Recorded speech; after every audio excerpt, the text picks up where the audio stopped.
Welcome, everyone, and welcome to the Intelligence Spotlight series. In this series, as always, we shine light on the world of open source intelligence by engaging with leading investigators, researchers, and journalists. Each episode dives into their latest investigative work and covering tools, techniques, and challenges behind their reports. The goal is to not only discuss significant findings, but to also offer educational insights into how OSINT works generally and in how it can be leveraged for uncovering hidden truth. Whether you're an aspiring OSINT professional or simply curious about how investigations unfold in the digital age, Intelligence Spotlight series provides an insight look into the evolving landscape of intelligence, media verification, and the fight against disinformation. Today, I'm very happy that our guest accepted the invitation. I would like to introduce Clare Hammond, an investigative journalist currently working with Global Witness, a renowned nonprofit organization dedicated to exposing corruption, human rights abuses, and environmental exploitations around the globe. Clare's expertise in natural resource conflicts and corporate accountability has made her a vital figure in the world of investigative reporting. In addition to her impactful work at the Global Witness, Clare also is the author of the highly acclaimed book on the Shadow Tracks, A Journey Through Occupied Myanmar, which chronicles a fascinating exploration of Myanmar's hidden railway lines. This book offers a gripping blend of travelogue and history. As Clare uncovers the country's colonial past in turbulent present, the journey took her from Myanmar's southern tropics to the embattled mountain regions bordering India and China, where she encountered the stories of the people amidst contested states in sites of forced labor. Clare's work continues to push the boundaries of investigative journalism, and we are fortunate to have her here to discuss her journey and the importance of open source intelligence. Thank you so much for that introduction. It's a pleasure to be on the show. Likewise, Clare. So, as always, we know that many journalists and investigators, their stories are shaped by a combination of personal experiences, academic influences, or just real world events. But before delving into your impactful work, it would be great to hear about the factors that contributed to your career choice and your development as an investigator. It's a really interesting question, and I'm not sure it's something I've ever thought about before. I guess it probably started from when I was a really young age. My parents are both doctors, and after they graduated from medical school, they went to work in Zambia. And that's where they were when my mother became pregnant with me. She actually got malaria and had to come back to the UK. But from when I was very young, my parents used to set up really old school projector and slides and show me photographs of their life out there. And obviously, I was a young kid, so I was most excited by the photographs of the incredible wildlife. But also, I think it made me realize that travel wasn't just about holidays, that you could go to places to work and to learn about the world. And then when I left school, I went to university in Dublin, which really opened my eyes to the troubled history of Britain overseas, which I didn't know very much about beforehand. I'm actually half Irish. My grandparents, who were also doctors, emigrated to the UK, and like many immigrants, they built a new life here, and they didn't talk, at least to me, very much about the past.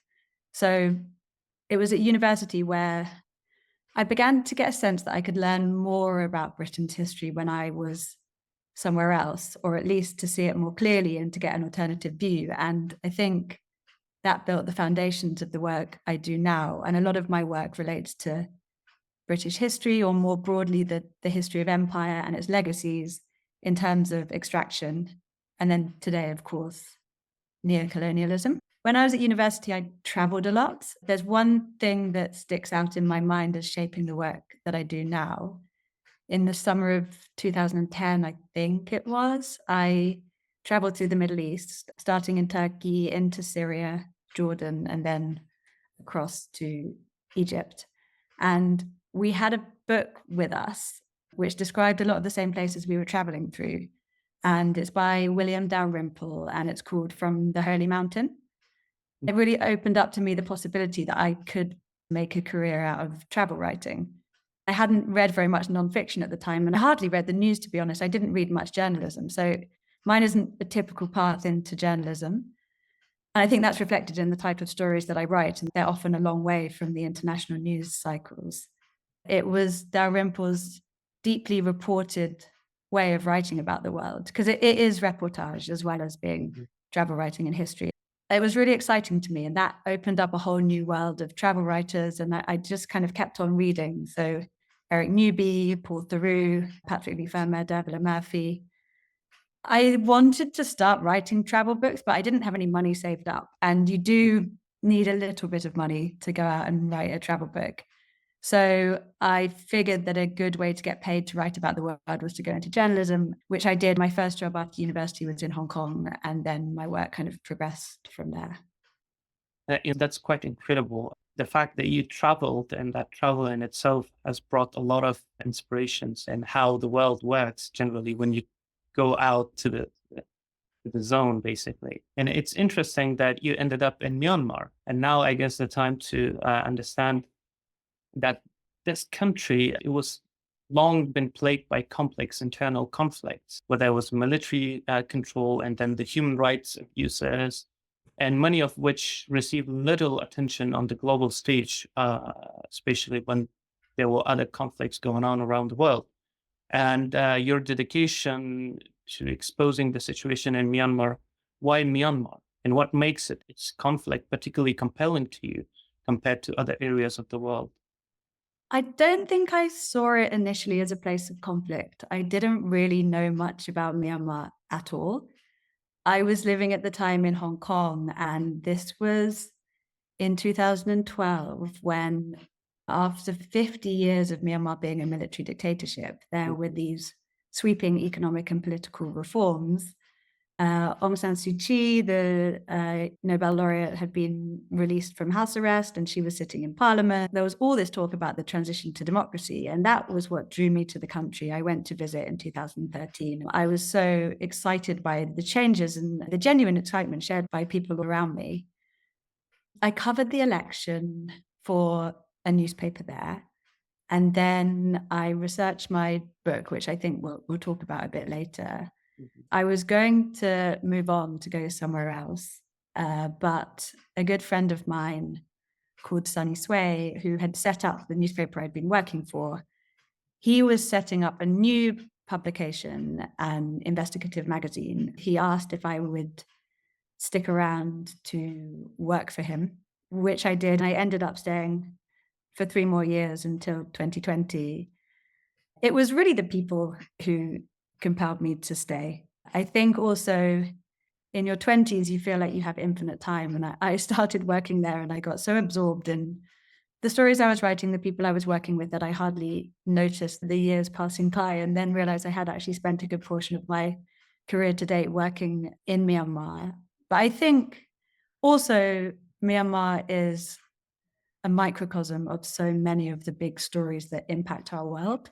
Mm-hmm. So there was the transition to democracy that I've mentioned, and all of the geopolitical wrangling related to that. You saw the US coming in and trying to establish its presence in Southeast Asia and to counter China's influence, because Myanmar borders China, and China was trying to expand its Belt and Road initiative into Myanmar, and Myanmar was getting caught up in its sphere of influence, which is obviously expanding in the region as China becomes an emerging superpower.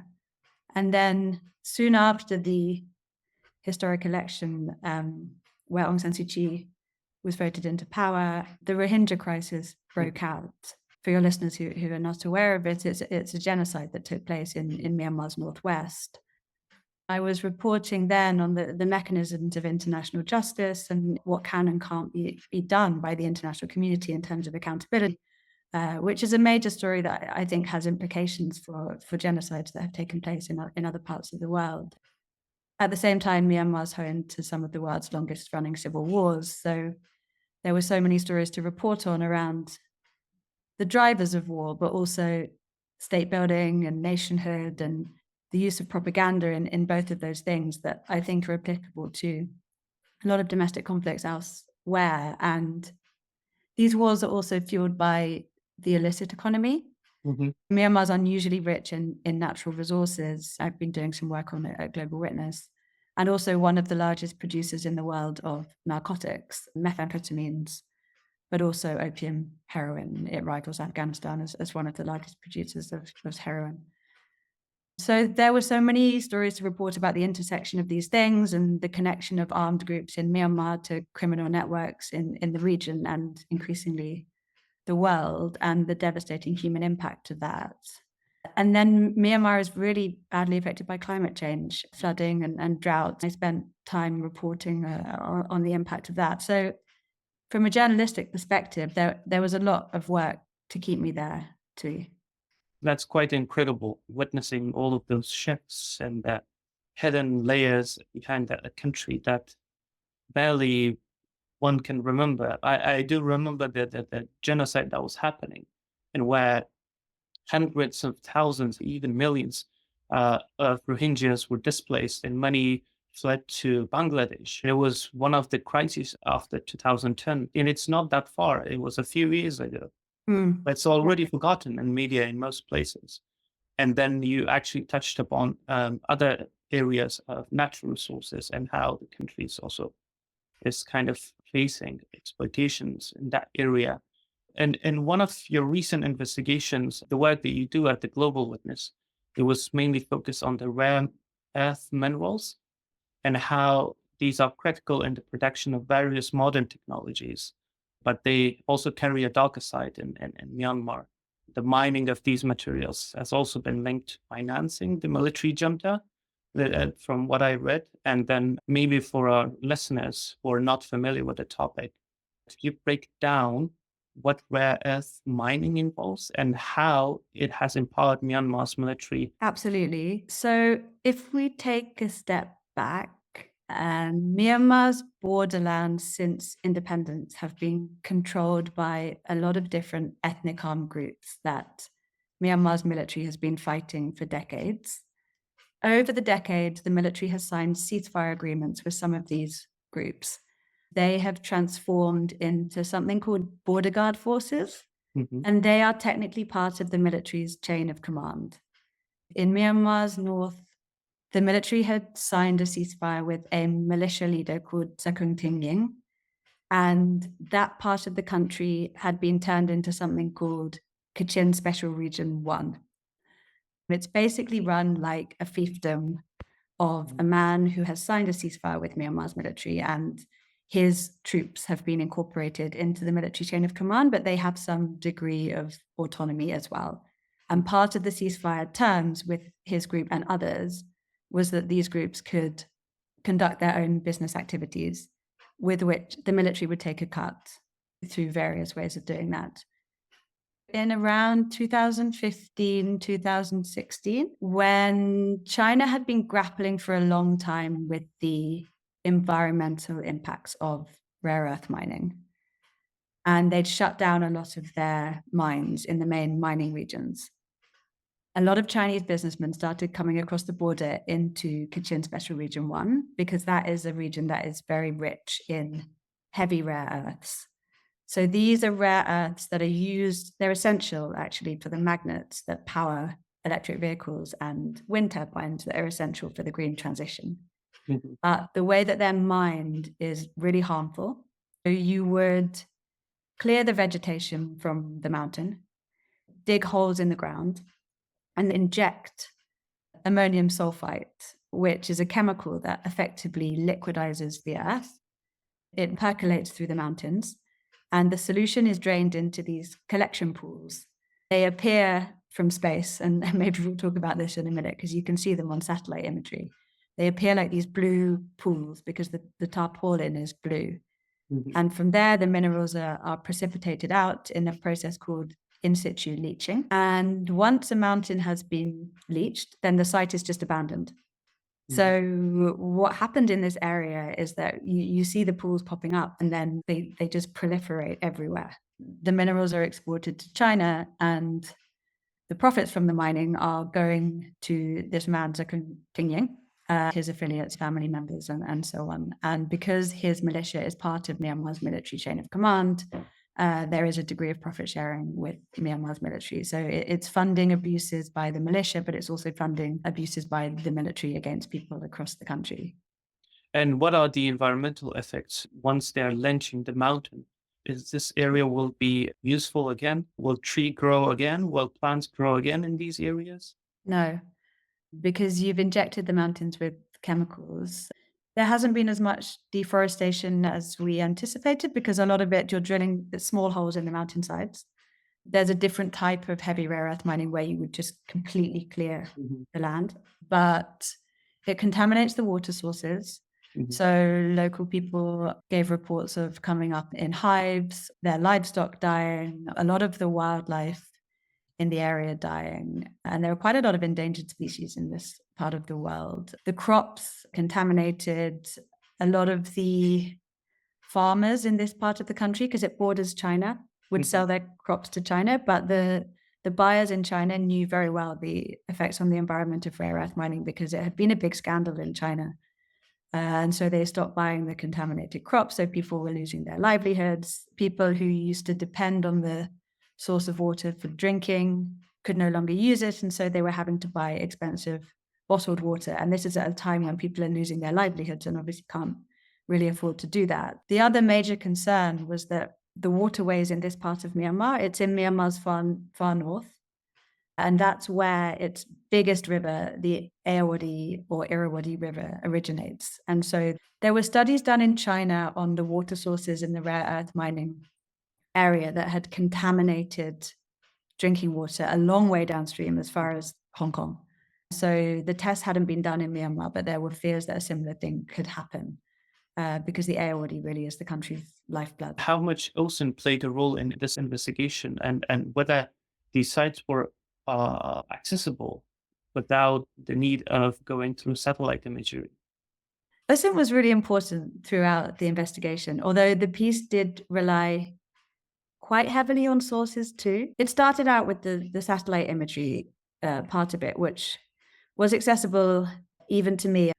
I was just playing around with the satellite imagery because I knew that rare earth mining was happening in this part of the country. There had been a couple of local media reports, Mhm. but because it's controlled by the militia, it's really inaccessible, particularly to outsiders. So I was just playing around to see what I could find. And I came across these blue pools, which are really distinctive from above, and spoke with mining experts to find out what we were seeing, and also spoke with our data team to find out whether it was possible to investigate. Because often when you're looking at mining, it's very difficult to use satellite imagery to quantify the expansion of mining because you never really know whether an area has been cleared because there's mining or there's farming or just its deforestation. But in this case, you had these really very clear bright blue identifiers. So they got really excited about it. The problem was that the satellite imagery wasn't high resolution enough. Mhm. So we ended up tasking a satellite to fly over the region and to get high res imagery. There are programs and there's funding for journalists and civil society to cover the cost of doing this or to get it at a seriously discounted rate. So it ended up being relatively cost effective to do that. And then once we had the sort of high res imagery, it was a very long manual process of identifying and marking all of the pools.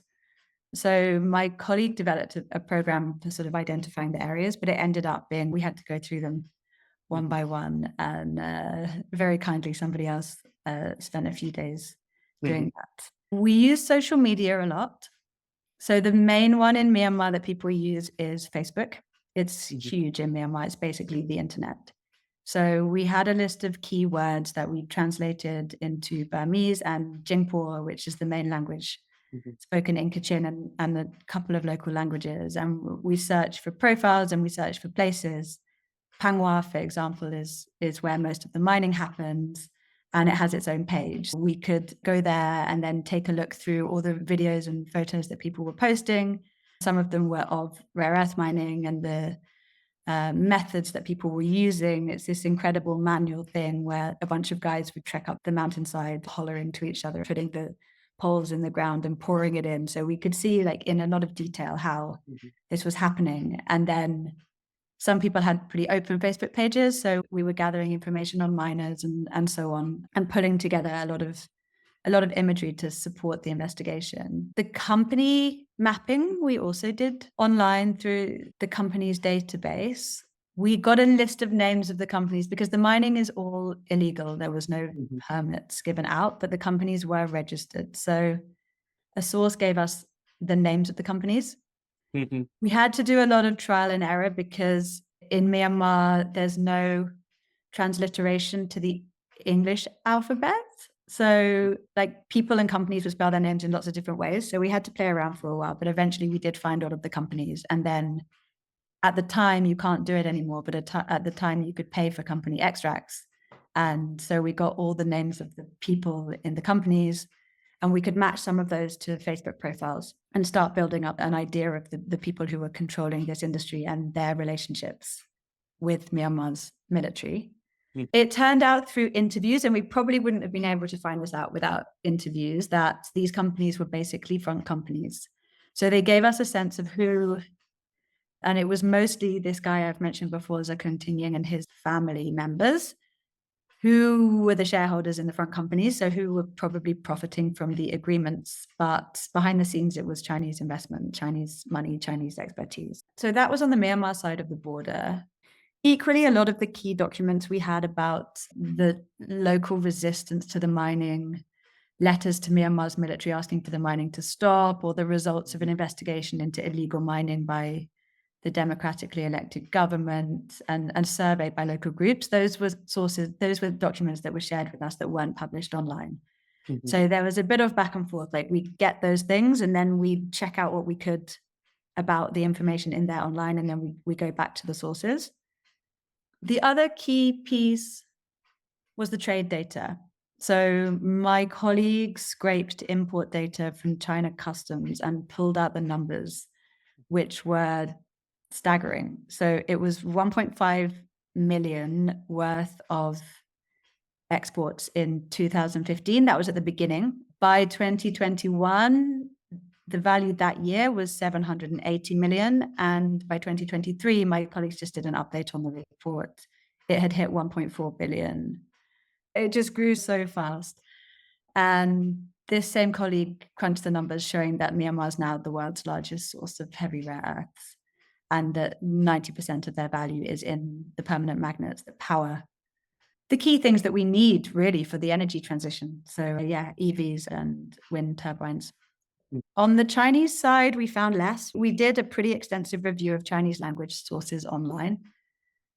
There was quite a lot there about how production had stopped because of environmental concerns on the Chinese side of the border. Some Chinese company reports talked about sourcing from Myanmar, but very little. And it's still a bit of a black box about what happens on the Chinese side of the border, just because there really isn't very much information, at least that we could find online. So I wonder, could we have done it all through OSINT? I could have told you that there was a huge expansion of mining, and you could have done all of the mapping, and you could have pulled together information about the region where it was happening and the connections with the people profiting from mining and Myanmar's military. And you could say that China was how much the trade had increased in China and its links to the global economy. So yeah, I mean, I think a lot of the human details came from our interviews, but a lot of it was done through open source. And, because we didn't go there, we couldn't go there. It's a very closed part of the world. And I also guess that accessing these sources was maybe a challenge throughout the investigation, right? Mm-hmm. Absolutely. You mean interview sources? Interview sources, exactly. How to find the right people to talk to. It's really hard. Global Witness, we have had until recently a Myanmar country program and have been working with civil society groups there for many years. So including in the times when we could actually go to Myanmar and work together. So we had quite a good network of sources who trusted us and who we trusted. And it was quite a collaborative piece of work. There are journalists as well who are looking at this issue and happy to share information and so on. But that really is the difficult side of things. We spent a phenomenal amount of time doing risk assessments and other things like that to make sure that we weren't going to be causing any harm. Right. And I guess that also leads us back to your journey into Myanmar, because you're also, apart from being an investigative journalist, you're also an author on the Shadow Tracks, which provides a vivid exploration of Myanmar's hidden railways and its people's struggles. And I wanted to know that writing a book of this scope must have been a significant undertaking for you. And what exactly inspired you to pursue this project? And what were the greatest challenges you faced along the way? What inspired me to pursue the project was a map that I came across when I was working at a newspaper in Yangon, Myanmar's largest city, after the election of Aung San Suu Kyi. This was 2016. And I was a business journalist, and I was reading a policy paper on the railway network of the country because the Asian Development Bank had been working with the railway ministry and putting its paper records into digital form. This report was part of the outcome of that. There was a map that showed for the first time the extent of a new railway network that the military had built in the 1990s and 2000s when the country was shut off from the outside world. So there was no independent media, civil society organizations weren't able to operate, there was no internet phone coverage, and people were afraid to share information because of really repressive laws, which actually most of them date from the colonial time.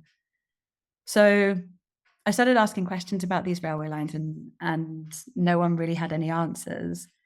I had a bit of time, and by then actually I had saved up a bit of money, so I thought maybe I'll write a travel book. And I didn't have any idea what I was going to find really, but I just packed a bag and flew down to Myanmar's far south, which seemed like the best place to start the journey because it was where I'd already looked online to pull together all of the information I could about these railways, and I'd spoken to some people in Yangon, and most of the information that we had related to the southernmost part of the railway network. So that's where I started. And there I began to speak to people, and all these stories started coming out of how in the 1990s the military had rounded up hundreds of thousands of people and forced them to build this railway line. So quickly my ideas about writing a typical travel book went out of the window, and instead travel has formed part of it, and it is a travel log, but it's also an exploration of the country's history and became more a piece of journalism. I went around and collected all of these stories, and those stories then led me back to an earlier period of history, which was the British occupation of Myanmar, which lasted for 120 years until 1948, which is in living memory for some people. The book became an exploration of the way in which those two histories have intersected and how the colonial occupation has influenced what's happening in Myanmar today. Mhm. It's quite inspiring to hear that because what you said that you didn't know where and how long it would take for you. It was just take your bag and go on the journey. Also, a lot of philosophers have said that it's not about your destination; it's about the journey of itself, and that's why it makes it really remarkable to hear about the journey into Myanmar. And I'm sure you likely met individuals whose personal stories provided insights and into the broader conflict in the region. And also, were there like any particular encounters that had a profound impact on you or reshaped how you understood Myanmar's political and social dynamics? I'd say all of the conversations that I ended up recording in the book had some shifting impact on the way that I thought about the conflict. Maybe we'll single out Rakhine State because that's the place where the Rohingya genocide took place. There was a narrative at the time which I had sort of unthinkingly bought into that the Rohingya were being persecuted, and this is true, by the Burmese and also the ethnic Rakhine, and that the Burmese and the ethnic Rakhine were acting together to drive out the Rohingya from Myanmar into Bangladesh, as you mentioned. And the Rakhine were very much complicit in the human rights abuses and killings of the Rohingya. I had a conversation with a man, a Rakhine archaeologist, who had dedicated the last decade to trying to oppose the expansion of the military's infrastructure network, specifically a railway, into Rakhine State, because the military's infrastructure was always attended by militarization. And through his story, I began to understand more about the troubled history of Rakhine, which has never seen itself, the people there have never seen it themselves as part of the Burmese state. And it was occupied by the Burmese just before the British invaded.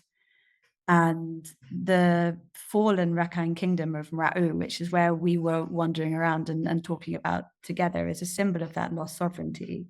And ever since then, the Rakhine people have been abused by the Burmese state, and they had their own ethnic army that was formed to defend the Rakhine people against the Burmese. And so it really opened my eyes to the complexities of that conflict and how the Rakhine people were at once complicit, but also they had been the victims of mass abuses by the Burmese military, the Burmese state.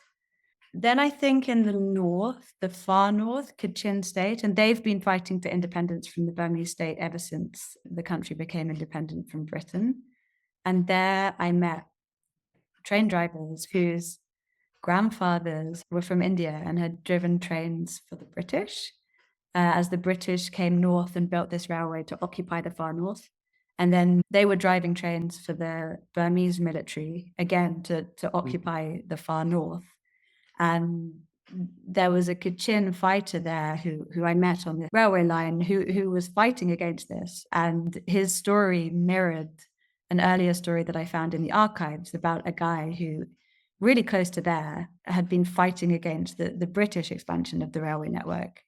It really clarified for me the continuity of the occupation from, and that's in the subtitle of my book, but the occupation of the British and the tactics that they used were then replicated by Myanmar's military regime. It's really great to hear that, because about the railway, I'm sure it was only on one of the oldest maps and it wasn't included in the modern maps. And it also tells us that how maps play a role in our journeys generally and how we discover new things. A friend of mine actually is a collector of vintage books and vintage maps related to Afghanistan and the region, which actually shows the old maps of, let's say, cities, regions, and how they changed over time and what were their names back then.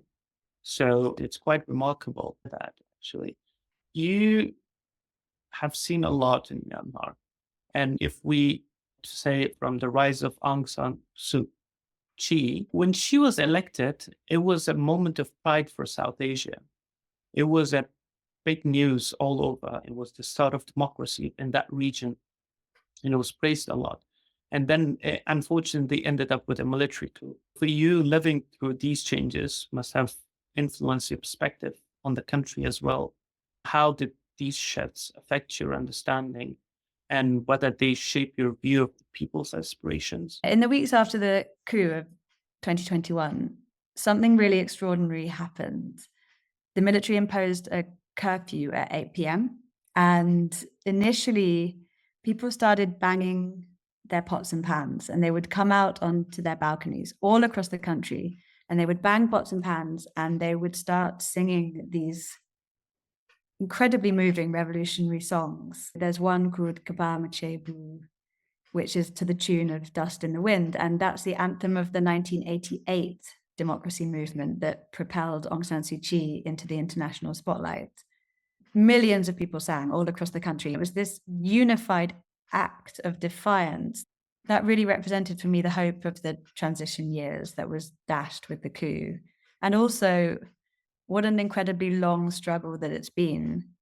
So after 1988, Aung San Suu Kyi spent a total of 15 years under house arrest. And then in 2011, these extraordinary political and economic reforms that, as you say, captured the world's attention. And Aung San Suu Kyi was soon sitting in parliament and she had formed a government. It really seemed like there was change after so long, half a century of military rule. And then over the following years, I began to realize, I think as everybody else began to realize, that change wasn't going to happen. The military had drafted the constitution before initiating the reforms, and it had designed the whole reform process, granting itself control over key ministries, so defense and so on, and also key parts of the economy that the generals were planning to continue profiting from. And there was a huge process of trying to bring about constitutional reform that was blocked at every turn. And gradually hope, particularly among the young people, a lot of my colleagues and journalists, and hope began to be tempered with realism. And I think since the coup, people have realized that the struggle wasn't over during those years. It wasn't a revolution. It was change imposed from above. And so what we're seeing now is for people genuinely fighting for a genuinely more hopeful future. That also brings us to another important questions. When it comes to reporting from regions that don't often make the global headlines, can be incredibly challenging for the next generation of journalists who are covering the region and investigators.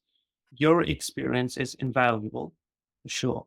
So what's one key piece of advice you'd offer those looking to cover underreported regions with care and precision? My guiding principle is that you should never assume that you're the first to try to tell a story. If it's in the part of the world that's not often in the news, then there's usually a reason for this. It's inaccessible, or there's a repressive environment, or really complex conflicts. And there will be journalists and activists and lawyers and members of civil society, either in the country or from outside the country or placed in exile, who are experts in navigating these complexities to record what's happening. I've always found that collaboration is really key to thoughtful and effective work. So considering what it is that you have to bring to the table, if anything, and what the attendant risks would be.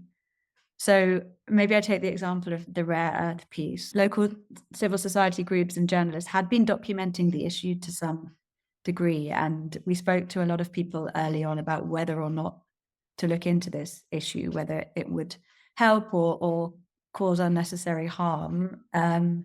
And we identified that what was missing was the data analysis piece of satellite imagery. We were lucky enough to have the resources to be able to do that and to be able to do the trade data analysis that could help build the case. So yeah, I think that would be my main thing, that I always try to collaborate where possible, because you can't do these stories on your own. Precisely, especially when it comes to, as you mentioned, regions that are inaccessible due to certain conditions, where the oppressive regimes are operating there, or just the environment is too harsh. And I guess collaboration also makes the piece stronger.